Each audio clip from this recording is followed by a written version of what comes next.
آپ کو نہیں پتا کہ پہچان بدل لی تو آپ جاتی ہے. سمجھاتے کیوں نہیں ان لوگوں کو؟ اگر مجھے کوئی قتل کر دے تو میرا حق اس کو معاف ہے. تو اتنی مسجدیں کیوں بنا رہے ہیں؟ ان پیسوں سے کچھ اور کر لیں. میں نے مارے کھائی یار الحمدللہ دین کی خاطر. اس میں بھی اے سی لگا ہوا ہے. عرب دنیا کی مثال، میں پاکستان کا واقعہ میں بیان کر رہا ہوں. مسلمانوں کی بات تو کریں گے میں نہیں. ایک طرف تو آپ مدنی چل پر اخلاقیات کی بات کرتے ہیں، اچھی باتیں کرتے ہیں، اور آپ ہی کے چاہنے والے کسی بھی جناب اعتراض کرنے والے کو تو دو دو چار کر دیتے ہیں. میرا مولانا بیچارہ خالی ہوا کھائے.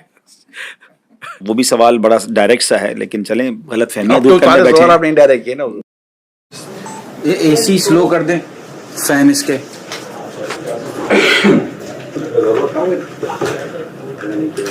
ابھی بھائی کیمرہ آن ریکارڈ. جی میرا کیمرہ جی یہ سامنے والی. الحمدللہ عز و جل ایک بار پھر پروگرام غلط فہمیاں لے کر حاضر ہیں. جنہوں نے پچھلے 2 ایپیسوڈز دیکھے ہیں، پچھلی 2 قسطیں دیکھی، انہیں معلوم ہے کہ اس پروگرام میں امیر اہل سنت قبلہ بانی دعوت اسلامی حضرت علامہ مولانا ابو بلال محمد الیاس اتار قادری صاحب سے بڑے اسٹریٹ فارورڈ کوسچنز بھی ہوئے تھے، اور اس پر شاندار انداز میں بڑی نرمی کے ساتھ آپ نے ہمیں جوابات عطا فرمائے. تو آج امیر اہل سنت کے ساتھ ساتھ حاجی عمران اتاری صاحب بھی ہمارے ساتھ ہیں. تو انشاءاللہ ان دونوں شخصیات سے ہم سوالات کریں گے. ہم آپ کو بھی ویلکم کرتے ہیں کہ آپ بھی اگر کچھ سوالات کرنا چاہتے ہیں اس پروگرام کو دیکھیے، اور اس کے کمنٹ سیکشن میں جا کر آپ سوالات کیجئے کہ ان سوالات میں سے بھی کچھ سوالات اگلے پروگرامز میں شامل کریں. پہلا سوال جو ہمارے پاس ہے تھوڑا سا ٹف کوسچن ہے. دعوت اسلامی والے، یہ کوسچن آیا میرے پاس، اہل بیت کا ذکر اتنا زیادہ کیوں نہیں کرتے جتنا صحابہ کا ذکر کرتے ہیں؟ صحابہ اور اولیاء پر تو بہت سارے آپ کلام بھی بناتے ہیں، پڑھتے بھی ہیں، مگر اہل بیت پر کلام بھی نہیں بناتے. یہ غلط فہمی نہیں ہے، غلط فہما ہے. وہ تو جواب دیں. مجھے بچپن میں امام حسین شہید کربلا کا نام لینا نہیں آتا تھا. بچہ تھا، نہ سمجھتا. اس وقت اپنی زبان میں ان کا میں نام لیتا تھا. میں وہ دہرانے میں بھی ڈر لگتا مجھے کہ کس طرح ان کا نام لیتا تھا. وہ لیتا تھا میں. یعنی یوں کہو کہ اہل بیت کی محبت ہماری گھٹی کے اندر ہے. الحمدللہ رب العالمین. یعنی کہ زمانہ ہو گیا میرے، پتہ نہیں مجھے بولنا چاہیے کہ نہیں، میری بڑی بہن مرحومہ، اور جب میری بیٹی کا رشتہ کر رہے تھے ہم، تو بعض جگہ سادات سے بھی رشتے آئے یا رشتہ آیا. میری بڑی بہن نے کہا کہ دیکھ سید کو بیٹی مت دینا، پھر ہم اس کو سید ہے اس لیے بول نہیں سکیں گے، کہ بعض اوقات کچھ شکر رنجیاں بھی ہوتی ہے نا. تو یعنی ایسا ادب تو ہمارا الحمدللہ سیدوں کے ساتھ اور اہل بیت کے ساتھ. آپ میرے رسالے، میری تحریرات کو اٹھا کر دیکھ لیں، برسوں سے جو چل رہی ہیں، صلی اللہ علیہ وآلہ وسلم ملے گا اس میں. تو آلہ اہل بیت سمجھے. تو اور پھر یہ کہ میرے رسالے، حضرت امام حسن رضی اللہ عنہ کی 30 حکایات، کرامات امام حسین، کرامات شیر خدا، کربلا کا خونی منظر. تو اس کے علاوہ مطلب یہ کہ رہے میرے کلام، تو آپ کو پتا ہے کہ میں نے کتنے کلام اہل بیت اطہر کی شان میں عرض کیے. الحمدللہ اہل بیت کے تو شان میں نے اتنے بیان کیے ہیں. مجھے یاد پڑتا ہے میں 3 گھنٹے کھڑے بیان میں نے کیے. اللہ بیان شہادت صحت تھی، اور مجمع بھی الحمدللہ، اجتماع کثیر. ایک بار میں نے اس دوران کسی کی شہادت، حضرت علی اصغر رضی اللہ عنہ کی شہادت یا کسی کی شہادت کا کوئی بیان کیا، تو اس میں کسی نے بتایا کہ ایک نوجوان کھڑا ہو گیا تھا جوش میں آ کر کہ جیسے دشمنان نے اہل بیت کو مار ڈالوں، کاٹ ڈالوں. وہ اتنا مطمئن جوش میں آ گیا تھا. کس نے کیا حضرت علی اصغر کو شہید؟ اس کو مطلب کیفیت یہ میں نے دیکھا نہیں کہ مجمع اجتماع کثیر ہوتا تھا. آپ لوگوں نے ہو سکتا ہے اٹینڈ کیے ہوں گے. گھانچی پاڑے میں جی ماشاء اللہ. تو یوں الحمدللہ بتا، ہم تو شروع سے ہی ابھی ہم کو یار وضاحتیں کیوں کرنی پڑ رہی ہیں. اردو میں یہی سوچ رہا ہوں، ورنہ تو میں آپ کو بتاؤں تو لبی بھائی، جنرلی کسی کو کسی افتتاح یا سنگ بنیاد کے لیے بلایا جائے نا، تو وہ اپنے ساتھ کسی دوسرے کو بھی شریک پسند نہیں کرتا. مگر دعوت اسلامی میں 91 میں آیا ہوں، اور میں نے جب امیر سنت کو کسی مسجد کا افتتاح کرنا ہے، کسی سنگ بنیاد رکھنا ہے، تو آپ کا ایک انداز ہوتا تھا کہ 12 سید بچوں کو جمع کیا جائے، میں ان کے ذریعے کروانا اچھا مہمان خصوصی آپ جس کو آپ ایک ٹرم ہے جو استعمال کی جاتی ہے، سنگ بنیاد کے لیے نارملی بلایا جاتا ہے. لیکن اب امیر سنت کو بلایا جا رہا، ہم سے کہتے ہیں یا ساداتوں کو بلاؤ، یہ سید کے ذریعے میں کراؤں گا. اچھا خود فیضان مولا مشکل کشا رضی اللہ تعالیٰ عنہ، یہ مساجد دعوت اسلامی کے ذریعے بنائی گئی ہیں، اعلان حضرت نے خود فرمایا ہے. تو فیضان امام حسین، فیضان بی بی فاطمہ اور اس طرح کی کئی کئی مساجد ہماری ہیں، الحمدللہ بنی ہوئی ہے. فیضان اہل بیت تو ہمارے مساجد کے نام بھی رکھے جاتے ہیں. الحمدللہ. اور یہ خود عالمی مدنی مرکز فیضان مدینہ سید شہزادوں کو جمع کر کے جی، ان سے ماشاء اوپننگ کروائی جی جی الحمدللہ. صحرائے مدینہ کی اوپننگ بھی سیدوں سے کروائی. میڈیکل کے جب ایشو آتے ہیں اور بیماریوں کو پھر دوائی مہنگی، تو امیر سنت کے باقاعدہ یہ بیانات موجود ہیں کہ سید و سادات کو تو آپ مطلب کہ فری میں کر دیں، اور ان کے نانا جان کی مطلب کہ نظر کرم لیں اپنے اوپر. اچھا یہ بھی فرما دیا کہ اگر سید کے ساتھ کسی نے کیا تو ان کا لینا آپ پر احسان ہوگا، آپ کو ان پر احسان نہیں کر رہے. اب میرا سوال یہ ہے کہ آپ کو سیدوں سے محبت ہے، آپ کو اہل بیت سے محبت ہے، آپ کو رسول اکرم صلی اللہ علیہ وسلم کی آل سے محبت ہے، آپ دنیا میں اپنی محبت کو پروف کیسے کریں گے؟ اچھا کیا ہر ایک کو پروف کرنے کی کیا ضرورت اور حاجت پیش آتی ہے؟ آپ نے اہل بیت کے ذکر کی تو بات کی، لیکن جو کلام کرنے والے کہتے ہیں کہ صحابہ کا ذکر بھی بہت کرتے ہیں، تو یہ مطلب کیوں کرتے ہیں؟ اصل وہ سوال اہل بیت اطہار کے بارے میں تھا.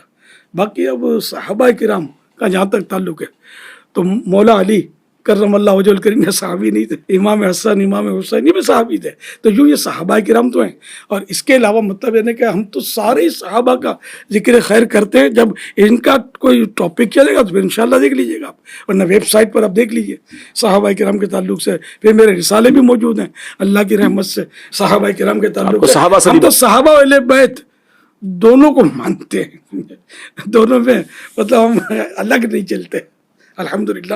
حضرت امام اہل سنت مولانا شاہ امام محمد رضا خان رحمۃ اللہ علیہ فرماتے ہیں اہل سنت کا ہے بیڑا پار اصحاب حضور، نجم ہے اور ناؤ ہے عطرت رسول اللہ کی. آپ چلتے ہیں اگلے سوال کی طرف. دیکھیں اب یہ سوال دونوں شخصیات سے ہے، ٹھیک ہے نا، آپ دونوں کے ماشاءاللہ پیجز بھی بنے ہوئے ہیں اور آپ سوشل میڈیا پر بھی ہیں اور دنیا آپ کو سنتی بھی ہے. لیکن دیکھیں سوشل میڈیا ایک اس حوالے سے عجیب پلیٹ فارم بھی ہے کہ لوگ آپ کی تعریف بھی اس پہ کر سکتے ہیں، کمنٹ سیکشن کھلا ہوتا ہے، آپ کے خلاف بھی بول سکتے ہیں. سوال یہ ہے کہ جناب جہاں تک تو آپ کی تعریف ہو رہی ہے ٹھیک ہے، جہاں کسی نے آپ کے بارے میں کوئی مائنس پوائنٹ کیا، آپ کی شخصیت کو ہٹ کیا، تو آپ کے چاہنے والے، آپ کے فالوورز اس بندے کا حال کرتے ہیں. ایک طرف تو آپ مدنی چل پر اخلاقیات کی بات کرتے ہیں، اچھی باتیں کرتے ہیں، اور آپ ہی کے چاہنے والے کسی بھی جناب اعتراض کرنے والے کو تو دو چار کر دیتے ہیں اس کے ساتھ. اخلاق سے گری بات کرنے والوں کو پہلے یہ تو پروف کرے کہ یہ ہمارے ماننے والے ہیں. اچھا نہیں، وہ نام لکھا ہوتا ہے، تاری لکھا نام ہوتا ہے. تو اس میں تو ہو سکتا ہے کہ کوئی عورت پیچھے ہو مرد کے نام سے. آپ تو سوشل میڈیا کو جانتے ہیں کہ آپ کو سوشل میڈیا کا اتنا تصویر نہیں لگی ہوتی پتا. ہے حضرت اس پہ امام والے کی. آپ کو نہیں پتا کہ یہاں تصویر لگ جاتی ہے، آپ کو نہیں پتا یہاں نام آ جاتا ہے، آپ کو نہیں پتا کہ پہچان بدل لی تو آپ جاتی ہے. سمجھاتے کیوں نہیں ان لوگوں کو؟ بالکل امیل سنت کی ویڈیوز موجود ہیں.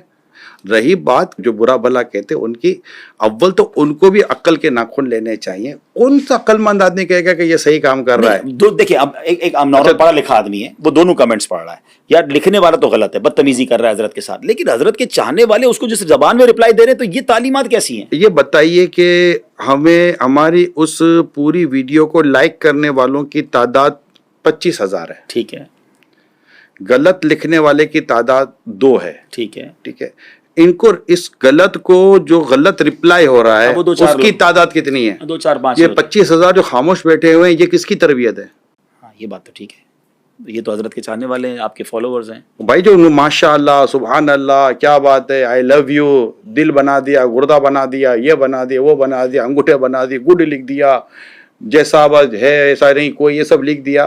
یہ سب لکھ رہے ہیں، یہ تو نہیں کہہ رہے اس کو برا بھلا. آپ ان 25,000 کو شاباشی کیوں نہیں دے رہے ہو کہ حضرت کی تربیت دیکھیں کہ لاکھوں لوگ ان کے پیج کے اوپر ہیں. 5.2 ملین 52 لاکھ جن کے پیج کو سبسکرائب کیے ہوئے ہیں، لائک کیے ہوئے ہیں، اور ان کی ویڈیو اگر گئی ہے مطلب کہ 2-4 لاکھ تک، اس پہ کامنٹس آپ پڑھیں، اس میں اب نیگیٹو کامنٹس لکھنے والے کو جس نے رسپونڈ کیا نیگیٹو، صحیح ہے، اس کی تعداد Ratio. کتنی ہے؟ ٹھیک ہے، اب آپ دیکھیے کہ یہ لاکھوں جو چپ ہیں، یہ تربیت نہیں تو کیا یار. اچھا پھر گلی کوچوں میں محلوں میں دیکھیں آپ، جی.